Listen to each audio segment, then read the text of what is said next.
How's it going, guys? JCVP11 here, and the last few years in terms of smartphone growth has been crazy. You literally just walk into a store, buy a new smartphone, come out and you see an advertisement advertising the newer version of the phone you just bought, and you think to yourself, why did I even buy the smartphone? So I've been using the HTC One M8 for the past 2 and a bit years, and you must think, why would I do that? That's such an old phone and it's so bad.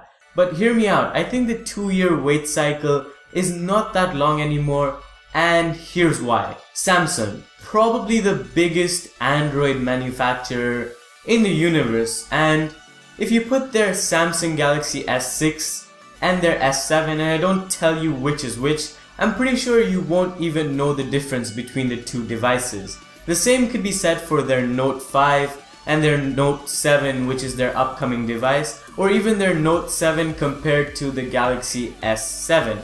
There's nothing really that differentiates the phones in terms of design language. HTC, my favorite. They've been suffering from a loss for the past I don't know how many years, but they seem to turn out phones every so often, and I don't know how they do that. The 394 HTC One M9s they've released have no differences in design, and I don't even know why they even bother with this stuff. Heck, the jump from my phone to the HTC One M9 wasn't even that big of a difference, and people didn't even bother buying the HTC One M9.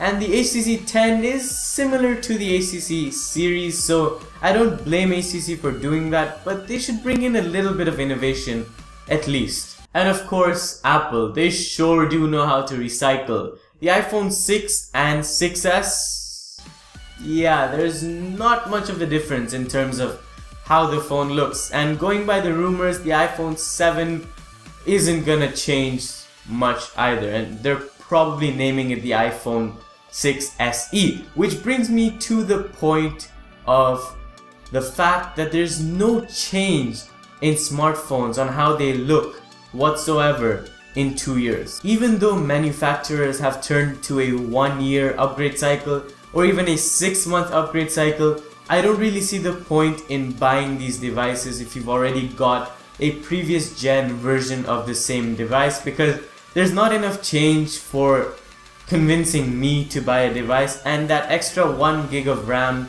that will probably be in the future device isn't gonna make much of a difference in real term usage. And I know not all companies are like that, and LG took a bold step by changing the LG G5 completely from the LG G4, but it didn't pay off, so the smartphone market is a bit weird at times. Also, I'm saying this if you're into buying flagship smartphones only. So if you're into buying those cheap budget smartphones, I would totally recommend you change your smartphone every year, because the budget smartphones are usually half the price of flagship smartphones, and by changing them every year, you're getting new hardware, new software, new features for half the price of a flagship smartphone, which I think is totally worth it, especially because $100 smartphones nowadays are really good phones. Anyways, that's all for this video. Thank you guys for watching. Leave a like rating if you enjoyed, and subscribe for more videos. I'll see you in the next one, but until then, adios.